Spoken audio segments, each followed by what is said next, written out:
요한계시록 2장 이 본문의 말씀을 근거로 해서 서머나 교회에 주신 말씀, 이런 제목으로 잠깐 말씀을 드리고자 합니다. 요한계시록 2장 3장은 예수님께서 소아시아에 흩어져 있는 7교회를 향해서 말씀하신 내용입니다. 그러니까 소아시아라는 그 지역에 7교회가 흩어져 있었는데 그 교회를 향해서 주님이 주신 말씀들이 기록되어져 있는 것입니다. 2장에서는 에베소 교회, 서머나 교회, 버가모 교회, 두아디라 교회에게 주신 말씀이 나타나고, 3장에서는 사대 교회, 빌라델비아 교회, 라오디게아 교회에 주신 말씀이 나타나고 있습니다. 그러니까 2장에는 4교회에 주신 말씀, 3장에는 3교회에 주신 말씀이 기록되어 있다, 이렇게 보시면 되겠습니다. 오늘은 2장에 나타난 4교회 중에서 두 번째 교회인 서머나 교회에 대해서 살펴보겠습니다. 더 정확하게 말씀을 드리면 주님께서 서머나 교회에 어떤 말씀을 하셨는지, 주님이 서머나 교회에 주신 말씀에 관해서 살펴보기를 원하는 것입니다. 당시 서머나 지역은 몇 가지 특징이 있었는데, 이 도시에는 적어도 20만 내지 30만 명의 사람이 살고 있었다고 합니다. 그러니까 오늘날로 생각을 해도 이 도시가 작은 도시는 아니었다, 이렇게 볼 수가 있습니다. 그 당시에 30만 명 모이는 그런 도시는 굉장히 큰 도시로, 대도시로 알려져 있었습니다. 그렇기 때문에 서머나 지역도 상당히 넓은 큰 도시였다, 이렇게 볼 수가 있겠고요. 이 도시는 소아시아 지역에서 가장 아름다운 항구 도시입니다. 소아시아에는 이렇게 여러분들이 지도를 보시면 이 터키에서부터 시작을 해서 쭉 이렇게 넓은 땅이 이렇게 내려오는데, 그쪽에 보면 여러 항구들이 있지만은 소아시아권에서 가장 아름다운 항구 중에 하나가 바로 서머나 항구였습니다. 뿐만 아니라 여러분들이 잘 아시는 유명한 서사시인 일리아드와 오디세이라는 그 서사시를 지은 호머의 고향이기도 합니다. 이 호머가 어떻게 생겼는지 나옵니까? 호머가 이렇게 생겼답니다. 이 호머가 지은 일리아드와 오디세이라는 서사시가 있는데, 바로 이 호머가 고향이 바로 서머나였다, 이렇게 알려졌습니다. 그리고 이 도시는 과학과 의술이 상당히 발달된 그런 도시라고 하고, 아울러서 종교적으로 본다면 황제 숭배의 중심지였다, 이렇게 밝혀지고 있습니다. 만약 황제를 신으로 숭배하지 않으면 사형에 처하기도 했던 도시가 서머나 지역입니다. 그러니까 로마에서 그 당시 이 전 지역을 통치하고 있었기 때문에 로마의 지배 아래 있었던 도시 중에 하나였던 이 서머나 지역에서도 황제 숭배가 강요가 되었습니다. 만약에 황제를 숭배하지 않는다고 하면 사람을 죽이기도 했다, 사형에 처하기도 했다, 그런 얘기입니다. 어떤 기록에 보면 이런 기록이 나와 있습니다. 가이사 황제에게 숭배를 하고 나면 그 숭배하는 그 주관 장소에서 네가 가이사 황제에게 숭배를 했다, 예물을 드리고 그 황제를 경배했다라고 하면 그 사람에게 정명서를 준답니다. 정명서를 받아가지고 다른 데 가가지고 정명서를 보여야만이 내가 그곳에서 불이익을 받지 않는 거예요. 그렇기 때문에 서머나 시민들은 1년에 한 차례씩 반드시 황제 숭배를 하고 나서 그 정명서를 가지고 이곳저곳을 다녀야만이 그곳으로부터 불이익을 받지 않았다라는 기록입니다. 이것을 볼 때에 기독교인들이 그 가운데에서 신앙생활하기가 얼마나 어려웠겠는가 하는 사실을 잠깐 생각해 볼 수 있겠습니다. 바로 그런 지역에 서머나 교회가 세워졌다, 그런 얘기입니다. 먼저는 이 서머나 교회를 향해서 말씀하시는 분이 어떤 분인가 하는 사실을 성경에서 말씀해 주고 있는데, 이 서머나 교회에 사자에게 편지하라 8절에 그렇게 말씀하시죠. 처음이며 마지막이요 죽었다가 살아나신 이가 이르시되 라는 말씀이 나옵니다. 여기 서머나 교회의 사자라는 말이 나오는데, 이때의 사자는 구약 성경에 보면 주로 천사를 사자라 이렇게 말했고, 신약 시대에는 하나님의 특별한 부름을 받은 일꾼을 사자라고 말했고, 그리고 교회의 감독이나 목사님들을 일컬어서 사자라 이런 표현을 썼습니다. 그렇기 때문에 오늘 본문에서는 이 사자라는 말은 바로 서머나 교회를 담임하고 있는 목사님을 이렇게 불렀다라고 해석할 수가 있겠습니다. 그래서 서머나 교회의 사자에게 편지하라, 이 말은 서머나 교회의 담임 목사님에게 편지하라 이런 말인데, 그렇게 편지를 하시는 분, 또 다시 말해서 그렇게 말씀하시는 분이 어떤 분이냐? 처음이며 마지막이요 그랬습니다. 처음이요 마지막이요 라는 이 말을 다른 성경에서는 알파와 오메가요 이렇게 표현을 했습니다. 헬라어의 첫 단어가 알파고 마지막 단어가 오메가입니다. 여러분이 좋아하시는 오메가 시계 오메가입니다. 오메가. 처음이요 마지막이요 라는 이 말은 어떤 뜻을 가지고 있는가 하면은, 예수님께서 역사의 처음이 되시고 예수님께서 역사의 마지막이 되신다. 예수님께서 역사의 처음부터 시작해서 역사의 종말까지, 마지막 때까지 주권을 가지고 계신 분이다, 이런 뜻을 가지고 있는 것입니다. 그래서 예수님이 이런 의미로 나는 처음이요 마지막이요 이렇게 말씀을 하시는 것이고, 더 나아가서 나는 죽었다가 다시 살아나신 이다 라고 말씀을 하셨습니다. 이거는 십자가와 부활을 의미하는 말씀입니다.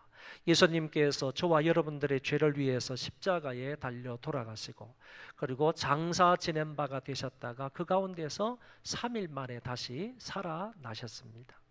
주님의 죽으심은 저와 여러분들의 죄를 위해서 죽으심이고, 주님이 살아나신 것은 저와 여러분들을 의롭다 하시기 위해서 살아나셨다고 말씀합니다. 이와 같은 죽음과 이와 같은 부활이 역사적인 사실이고, 그 주님께서 역사적으로 죽으셨고 역사적으로 다시 살아나셨음을 오늘 본문에서 얘기하고 있는 것입니다. 다시 말씀을 드리면, 서머나 교회의 목사를 향해서 하시는 그 주님은, 서머나 교회를 향해서 말씀하시는 그 주님은 어떤 분이냐? 역사를 주관하시는 분이다. 역사의 처음부터 역사의 마지막까지 홀로 당신의 권능으로 주관하시는 예수님이시다라는 사실을 말씀하고 있는 거고, 더 나아가서 나는 죽었다가 다시 부활하신 주님이다라는 사실을 말씀해 주고 있는 것입니다. 이런 분께서 서머나 교회를 향해서 말씀을 하셨다, 그런 얘기입니다. 9절의 말씀을 보면 그 당시 서머나 교회의 형편은 어떠했느냐라는 것을 말씀해 주고 있습니다. 같이 한번 읽어볼까요? 시작. 내가 내 환난과 궁핍을 알거니와 실상은 내가 부요한 자니라. 자칭 유대인이라 하는 자들의 비방도 알거니와 실상은 유대인이 아니요 사탄의 회당이라. 서머나 교회의 형편은 어떠했는가라고 하면, 그 당시 서머나 교회에는 환난과 궁핍이 있었다라고 했습니다. 이 환난이라는 것은 무엇인가 하면은, 무거운 짐들이, 무거운 것들이 나를 눌러므로 인하여서, 무거운 짐에 의해서 이것이 부서지고 깨어지는 것을 환난이라 이렇게 말합니다. 여러분, 고무풍선에다가 그 위에 돌이나 쇳덩어리를 얹어 놓으면 그것에 의해서 짓눌려서 그것이 터지지 않겠습니까? 터진단 말이에요. 이럴 때 쓰는 말이 환난이라는 말입니다. 우리 위에 무거운 그런 압박에, 어떤 그 핍박에, 그런 것들이 우리를 짓누르는 겁니다. 마치 우리가 깨어지기 직전, 우리가 찢어지기 직전, 우리가 이렇게 파괴되기 직전의 상태에 있는 것을 환난이라 이렇게 말을 합니다. 그 다음에 나오는 궁핍이라는 것은 그와 같은 환난의 결과로 오게 되는 경제적인 궁핍을 말하는 겁니다. 여러분, 환란이 있게 되면 자동적으로 그 믿는 사람들에게는 경제적인 어려움이 따라오게 되어 있습니다. 보세요. 조금 전에 제가 말씀을 드린 것처럼 이 도시에는 황제 숭배가 성행했다고 말했지 않습니까? 황제 숭배를 강요하는 겁니다. 근데 기독교인들이 예수님을 섬기고 하나님을 섬기는 그 기독교인들이 황제 앞에 엎드려서 황제 앞에 예물을 드리면서 황제에게 경배할 수 있겠습니까? 아무리 로마의 강압적인 그런 정책이라 할지라도 기독교인이 그 가운데에서 어떻게 엎드려서 절하고 우상숭배를 할 수 있겠습니까? 하지 않지 않겠습니까? 하지 않게 되면 자동적으로 따라오는 게 뭐냐면 경제적인 제재가 따라온다는 거예요. 경제적인 압박이 따라온다는 거예요. 그렇기 때문에 이와 같은 환란이 있을 때에는 반드시 그 가운데 기독교인들에게는 경제적인 궁핍이 따라온다라고 볼 수가 있습니다. 이와 같은 경제적인 궁핍이 서머나 교회 안에는 있었다는 얘기입니다. 서머나 교회의 성도들에게는 이와 같은 경제적인 어려움이 있게 되었다 하시는 말씀을 여기에서 했습니다. 그런데 이 모든 환난이나 궁핍을 주님께서 아신다고 하셨습니다. 예수님께서는 외적으로 그 교회가, 그 성도들이 환난을 당하는 것도 알고 있으며, 그리고 내적으로 자신들이 경제적인 궁핍한 속에 있다는 사실도 우리 주님께서는 다 알고 계신다는 얘기입니다. 이것을 오늘날 저와 여러분들에게 적용을 시켜서 말한다면, 우리 예수님께서는요, 저와 여러분이 이 세상을 살아가면서 혹시나 예수님 믿는 것 때문에, 신앙 때문에, 교회를 다니는 것 때문에 외부적으로 어떤 어려움을 당하는 것, 예수님께서 다 알고 보시고 계신다는 얘기고, 뿐만 아니라 내면적으로 당하는 고통과 어려움과 시련들도 우리 주님께서는 다 알고 계신다는 말씀입니다. 예수님은 저와 여러분의 마음속까지 다 감찰하시는 분이시기 때문에 저와 여러분들에 대해서는 모르는 것이 없는 분이 우리 주님이십니다. 내가 아노니, 내가 알거니와, 이렇게 성경은 분명하게 말씀을 하셨습니다. 그런데 이 서머나 교회의 현실적인 부분은 궁핍함이 있었고 현실적인 부분에는 큰 환난이 있었는데, 이것을 아실 뿐만 아니라 주님은 그 교회를 향해서 말씀을 하시기를 실상은 너희들이 부유한 자다, 이렇게 말씀을 하셨다는 겁니다. 경제적으로 어려움이 있고 경제적으로 지금 가난한데도 불구하고 주님은 말씀하시기를 너희들은 실상은 부유한 자다. 뭐에 부유한 자라고 말씀하시는가 하면은 믿음에 부유한 자라고 하시는 겁니다. 하나님께 대하여 부유한 자라고 말씀하시는 겁니다. 영적인 부분에 부유한 자라고 예수님께서 그 교회를 칭찬하고 계시다는 말씀입니다. 야고보서 2장 5절에도 이런 말씀이 나옵니다. 하나님이 세상에서 가난한 자를 택하사 믿음에 부요하게 하시고 또 자기를 사랑하는 자들에게 약속하신 나라를 상속으로 받게 하지 아니하셨느냐.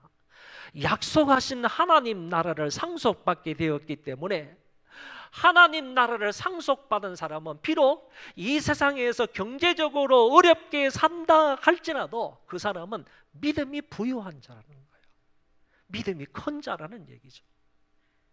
이 사실을 예수님께서 그 교회를 향해서 분명하게 말씀을 하셨습니다. 그리고 또 말씀하시기를 자칭 유대인이라 하는 자들의 비방도 있었다라는 사실을 주님이 말씀하셨습니다. 이 당시 유대인들은요, 기독교인들을 비방한 거예요. 교회를 비방한 거예요. 예수 믿는 사람들을 비방한 거예요. 자, 기독교인으로서 가장 가깝게 지낼 수 있는 사람이 유대인들입니다. 왜냐하면 유대인들은 구약의 하나님을 믿고 있기 때문에, 그러니까 일맥상통하는 점이 있기 때문에 기독교인으로서 유대교인들하고 가장 가깝게 지낼 수 있는데도 불구하고 유대인들이 기독교인들을 비방했다는 것입니다. 이 당시에 서머나 지역에 살고 있었던 이 유대인들은 어떤 유대인들인가 하면은 자기가 믿는 하나님이 있습니다. 그러면서도 로마 정부에서 서머나 시를 통하여서 기독교인들에게 황제 숭배를 강요했을 때 유대인들은 그 황제 숭배에 참여를 했다는 얘기입니다. 절대로 이 사람들의 신앙으로서는 황제 숭배에 참여할 수 없는 자들이에요. 결코 참여해서도 안 되는 사람들이에요. 그럼에도 불구하고 이 유대인들은 하나님도 섬기고 또 한편으로 황제도 숭배했던 잡신을 섬기고 있었어요. 혼합된 그런 신을 섬기고 있어요. 이런 사람들이 당시 유대인들이었는데 이 유대인들이 기독교인들을 비방했다라고 얘기합니다. 그리고 비방하고 있는 이 사실도 내가 안다라고 주님이 말씀을 하신 것입니다. 이런 집단에 있었는데 그 비방까지 주님을 다 안다고 말씀해 주고 있습니다. 이어서 10절의 말씀에 보면 교회의 미래에 대해서 말씀을 하시면서 거기에 따른 권면의 말씀이 주어집니다.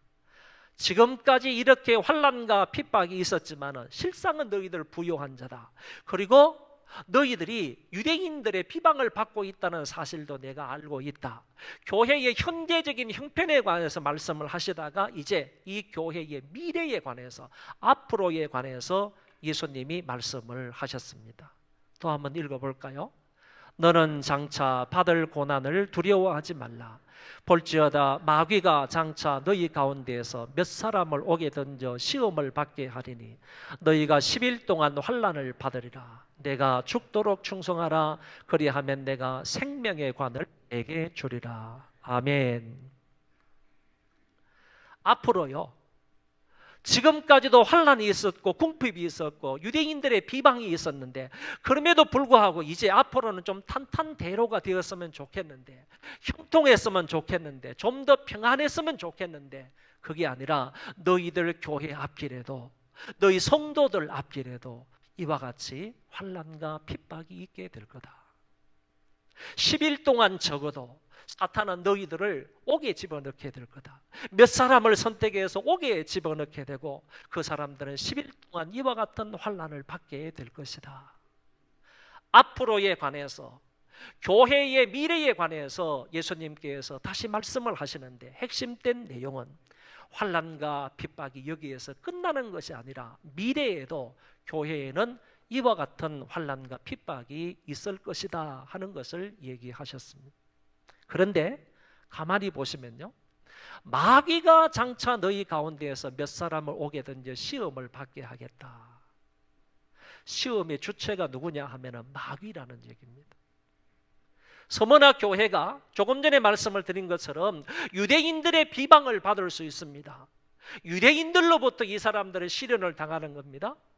또 로마 정부로부터 해가지고 황제 숭배를 강요받고 있기 때문에 로마 정부로부터도 이 서머나 시를 통하여서 이 사람들이, 기독교인들이 핍박과 환난을 받을 수 있습니다.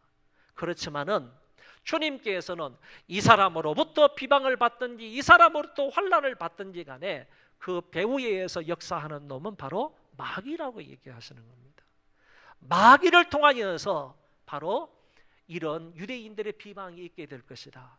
마귀를 통하여서, 마귀의 조종에 의해서, 마귀의 어떤 그 수단과 방법에 의해서 결국 로마 정부가 기독교인들을 핍박하는 데 이용이 될 거다 하는 뜻으로 주님께서 여기에서 말씀을 하신 겁니다. 마귀가 장차 너희 가운데서 몇 사람을 오게 던져 시험을 받게 하리니 너희가 10일 동안 환난을 받으리라. 10일 동안 환난을 받는다 하는 이 말은 오랜 기간이 아니라 어느 기간 동안, 짧은 기간 동안 너희들이 이런 환난을 받게 될 것이다 라고 말씀을 하시고, 그런데 그 가운데서도요, 내가 죽도록 충성해라.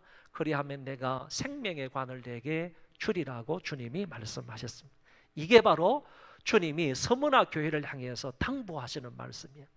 너희들 미래에, 너희들 앞으로 이와 같은 환난과 핍박이 있다 할지라도, 몇 사람을 뽑아가지고 사탄이 감옥에 넣는 일이 있다 할지라도, 그러나 끝까지 믿음 잃지 말라 이거예요. 끝까지 신앙을 포기하지 말라 이거예요. 나에 대한 믿음을 잃지 말고 나에 대한 신앙을 포기하지 말라, 나를 배신하지 말라 하는 것을 주님께서 충성하라는 말씀을 하신 겁니다. 죽도록 성실하라는 거예요. 죽도록 신앙을 지키라는 거예요. 어떤 환난과 핍박이 어려움이 온다 할지라도 그 가운데에서 포기하거나 그리스도를 배신하지 말고 끝까지 신앙을 지켜라. 믿음을 지켜라. 끝까지 신실해라. 그리하면 내가 너희들에게 생명의 면류관을 주리라. 주님께서 이렇게 약속을 하신 것입니다. 마지막 구절에 보면 11절에 귀 있는 자는 성령이 교회들에게 하시는 말씀을 들을지어다. 이기는 자는 둘째의 사망의 해를 받지 아니하리라고 하셨습니다. 여러분, 지금까지 가만히 말씀을 보면 지금까지는 예수님께서 주님께서 서머나 교회의 사자에게 말씀하셨습니다. 8절부터 시작해서 9절 10절까지는 주님이 서머나 교회의 사자에게 말씀하셨습니다. 이 주님이 어떤 주님이라고 그랬습니까? 처음이요 마지막이 주님이시라 그랬고 뿐만 아니라 죽었다가 살아나신 분이라고 했잖아요. 그 주님께서 서머나 교회의 사자에게 말씀하시는 것으로 되어 있지만은 11절에 와서는 말씀하시는 주체와 그 다음에 그 대상이 완전히 바뀐다는 거예요. 누가 말씀하시는 거죠? 11절에서는 성령이 말씀하신다는 거예요. 제2위가 되시는 성자 하나님이 아니라 제3위가 되시는 성령 하나님께서 말씀하시는데 누구에게 말씀하시느냐? 교회에게 말씀을 하시더라는 겁니다. 그래서 이것을 어떻게 해석을 해야 되느냐 하면은 실제적으로 서머나 교회를 향해서 말씀하신 분은 주님이시나 여기 11절 말씀에 근거해 볼 때 성령께서 이제 그 당시에 서머나 교회뿐만 아니라 7 소아시아의 교회뿐만 아니라 더 넓게 말해서 전 세계에 흩어져 있는 그 당시의 모든 교회를 향해서 말씀하시는 것이다. 이거를 더 확장해서 말씀을 드리면 지금 이 시대에 21세기를 살아가는 이 시대에 성령님께서는 지금도요 이 땅에 있는 모든 교회를 향해서 이 말씀을 하시는 것이다. 이렇게 해석을 할 수가 있다 그 말입니다. 그렇기 때문에 오늘 이 본문의 말씀은 단순히 주님께서 서머나 교회의 목사님에게만 말씀하시는 말씀이 아니라는 겁니다. 이 말씀은 성령님께서 오늘 저와 여러분들을 향해서 이 땅을 살아가는 모든 교인들, 성도들을 향하여서 말씀하시고 계시는 그 말씀이다라고 받아들일 수 있다는 것입니다. 이기는 자는 둘째 사망의 해를 받지 아니하리라 그랬는데 이때의 둘째 사망이라는 것은 불신자들이 최후 심판을 받고 영원한 멸망에 들어가는 것을 말합니다. 성경을 한번 보여주십시오. 요한계시록 20장 14절에 보면 사망과 음부도 불못에 던져지니 이것은 둘째 사망 곧 불못이라. 계시록에서 둘째 사망에 대해서 분명히 말씀하시죠. 다음 성구를 보면 이렇게 되어 있습니다. 계시록 21장 8절에 그러나 두려워하는 자들과 믿지 아니하는 자들과 흉악한 자들과 살인자들과 음행하는 자들과 점술가들과 우상숭배자들과 거짓말하는 모든 자들은 불과 유황으로 타는 못에 던지지리니 이것이 둘째 사망이라. 불신자들이 안 믿는 사람이 영원한 지옥에 떨어지는 것을 둘째 사망이라고 그랬습니다. 여러분 실제적으로요 첫째 사망을 두려워할 이유가 하나도 없는 거예요. 무슨 얘기죠? 우리의 영혼과 우리의 육체가 분리되는 것을 죽음이라고 말하는데 뭐 우리가 노쇠해가지고 죽을 수도 있고 병으로 말미암아 죽을 수도 있지 않습니까? 이것을 첫째 죽음이라고 말하는데 첫째 죽음은 절대로 두려워해야 할 사항이 아니라는 얘기. 아니고 진짜 무서워해야 할 사망은요 둘째 사망이에요. 둘째 영원한 불못에 떨어지는 이 둘째 사망이 무서운 거예요. 둘째 사망에 떨어지는 사람은요 예수를 구주로 믿지 않는 사람은 둘째 사망 이 불못에 떨어진다고 오늘 성경에 분명히 말씀을 하셨어요. 이기는 사람은요 이 둘째 사망의 해를 받지 않게 하시겠다고 말씀하셨습니다. 할렐루야. 이기는 사람, 어떤 사람이 이기는 사람입니까? 비록 나에게 어려움과 환난과 핍박이 있지만은 경제적인 궁핍함이 있지만은 그 가운데에서도 믿음 잃지 않는 거예요. 신앙 잃지 않는 거예요.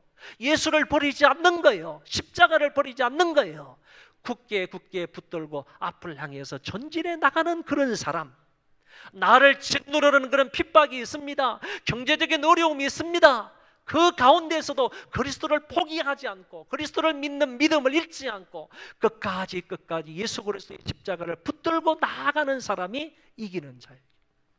그런 사람에게는 생명의 면류관을 주리라 그랬습니다. 그런 사람에게는 둘째 사망의 해를 받지 않게 하시겠다고 주님이 말씀하셨습니다. 이런 은혜가 저와 여러분들에게 있기를 축원합니다. 이분을 한번 보시기 바랍니다. 이 폴리갑이라는 사람입니다. 폴리갑이라는 사람은 어떤 사람인가 하면은 사도 요한의 제자입니다. 사도 요한은 예수님의 제자이지 않습니까? 예수님의 제자였던 사도 요한이 서머나 교회를 담임했어요. 그 서머나 교회를 담임했던 그 사도 요한의 후예가 그 다음에 서머나 교회를 담임하는 사람이 폴리갑이라는 사람이에요. 서머나 교회의 감독입니다. 그런데 이 사람이 철저한 신앙을 지켰습니다. 예수 그리스도에 대한 믿음을 절대로 포기하지 않았습니다. 그러니까 그 당시에 행정 총독이었던 사람이 이 폴리갑을 잡아다가 큰 스타디움에 세웠습니다. 큰 운동장에 세웠습니다. 그러면서 이렇게 유혹을 한 것입니다. 예수 그리스도를 부인해라. 예수 그리스도를 배신해라.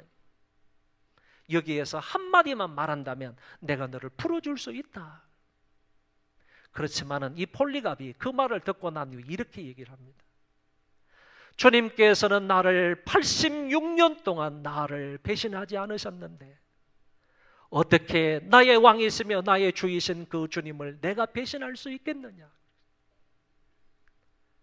주님께서는 나를 86년 동안 한 번도 배신하지 않으셨는데 나의 왕이시며 나의 주가 되시는 그 주님을 어떻게 내가 배신할 수 있겠느냐?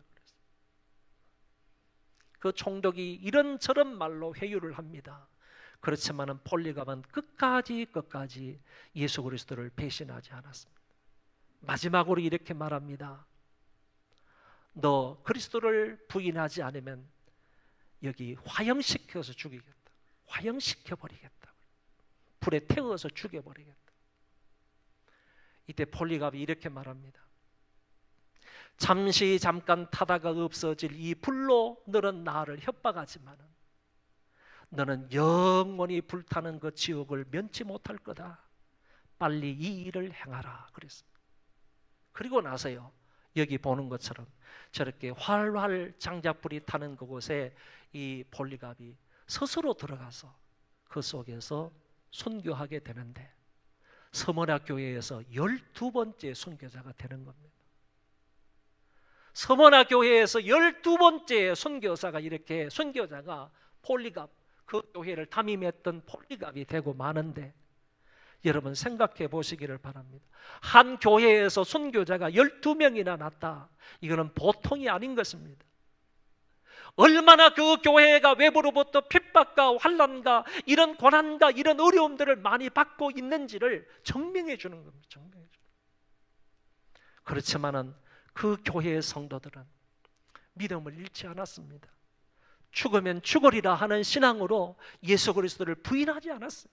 배신하지 않았단 말입니다.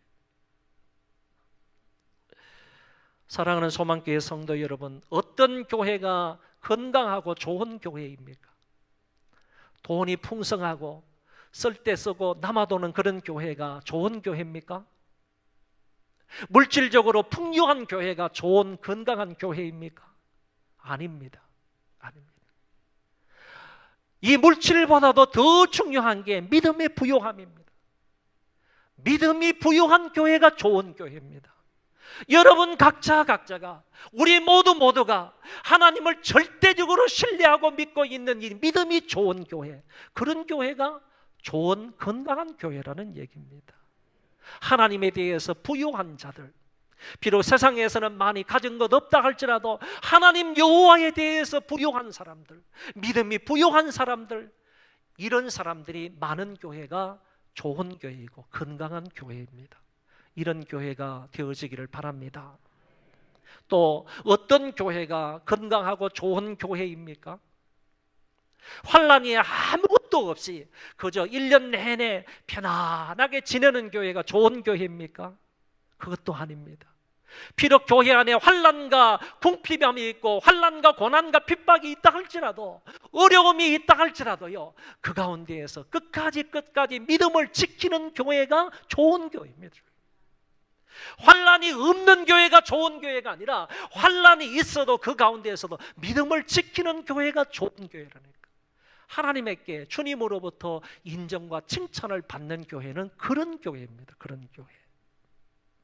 마치 폴리갑이 그 가운데에서 배신하지 아니하고 끝까지 신앙을 지키면서 그 불구덩이 속으로 들어가서 순교를 하는 것처럼, 이 정도 신앙생활을 하는 사람, 이런 사람들이 있는 교회가 진짜 교회고 정말 좋은 교회다라고 말할 수 있는 것입니다. 여러분, 이 서머나 교회처럼 우리도 어떤 환난과 궁핍이 있어도 끝까지 믿음을 지키며 맡은 일에 충성을 다할 수 있기를 바랍니다. 우리 교회도 서머나 교회처럼 건강하고 좋은 교회가 될 수 있기를 바랍니다. 그리고 아울러서 이런 교회를 주님이 칭찬하시는데 우리 교회도 주님으로부터 칭찬을 받고 더 나아가서 주님으로부터 생명의 면류관을 다 받아 쓰는 우리 모두가 되어지시기를 주의 이름으로 축원합니다. 축원합니다. 기도하겠습니다.